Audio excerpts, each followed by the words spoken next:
YCP పట్ల YCP పరిపాలన పట్ల వ్యతిరేకత అంటారా? ఇప్పుడు పరిపాలన ఎలా ఉన్నాయండి? పరిపాలన అప్పుడు వాళ్ళు చేసేటప్పుడు వాళ్ళ పార్టీ వాళ్ళు మంచిది అంటారు, వీళ్ళు చేసేటప్పుడు ఈ పార్టీ వాళ్ళు మంచిది అంటారు.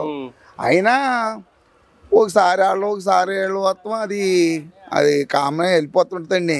అయినా చంద్రబాబు నాయుడు గారు, పవన్ కళ్యాణ్ గారు, మోదీ గారు కలుపు వల్ల వాళ్ళకి అదృష్టం చాలా బాగా కలిసి వచ్చిందండి. అది ఒకళ్ళు కలగపోయినా మళ్ళీ వైసీపీ వచ్చింది అంటారా? ఏమండి అది మళ్ళీ అంటే వైసీపీకి వెళ్ళి నిజంగా పవన్ కళ్యాణ్ గారు లేకపోయినా చంద్రబాబు నాయుడు గారే వచ్చేస్తారు, వచ్చేద్దరు. అంటే కొంత సీట్లు తక్కువ వస్తాయి అంతే, ఎక్కువ రావండి. కంపల్సరీ నేను ఆ పార్టీ అయినా ఇంకో పార్టీ అయినా జరిగేది అదండి. ఓకే, మరి వాలంటీర్ వ్యవస్థ మీద మీ అభిప్రాయం ఏంటి? వారంటీలు అంటే అండి, వారంటీలు మట్టికి అదంతా మనుషులకి సుఖం ఉండేలాగే చేశారు.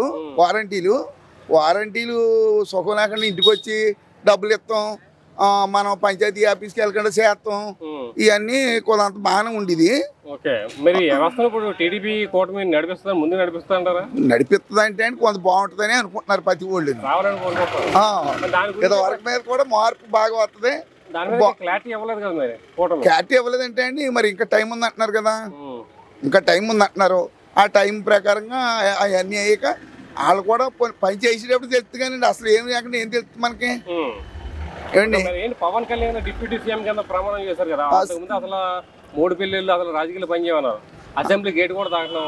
అలా కాదు కదండి. మరి ఇప్పుడు ఆయన సాయం ఉండటం వల్లే మనకి మంచి బలం వచ్చింది, మంచి బాగా వచ్చాం.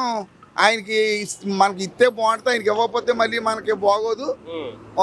ఆయన సాత్పరుడు కాదండి, శక్తిపరుడు. బాగా చేసాడు, వర్క్ కూడా బాగా చేసాడు. వాళ్ళ అన్నయ్య గారు కూడా బాగా చేసాడు, చిరంజీవి గారు.